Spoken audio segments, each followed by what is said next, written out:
આજે આપણે દરેક વ્યક્તિ માટે ફાયદાકારક અને ખાસ કરીને પાણીપુરીનું પાણી બનાવવામાં વપરાતા ફુદીનાની વાત કરવી છે.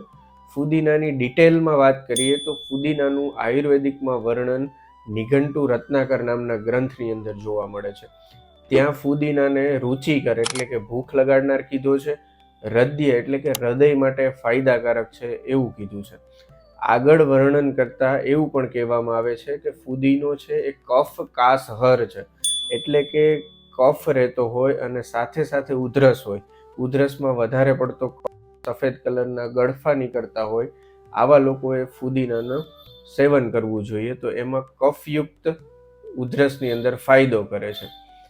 ફુદીનો છે એ આધમાન હર છે, એટલે કે જે લોકોને ગેસ રહેતો હોય, પેટ ફૂલી જતું હોય, એવી કન્ડિશનની અંદર ફુદીનાનું પાણી અથવા તો ફુદીનો લેવાથી પેટનો ગેસ ઓછો થાય છે. જે લોકોને ઉલટી થાય છે અથવા તો અપચો કે ફૂડ પોઈઝનિંગના લીધે ઉલટી થઈ છે, એમણે ફુદીનાના પાણીમાં સેંધવ નિમક નાખીને લેવું જોઈએ, જેનાથી ઉલટી બંધ થાય છે, પાચન સારું થાય છે, ભૂખ પણ લાગે છે. સ્વસ્થ રહો, આયુર્વેદમાં રહો.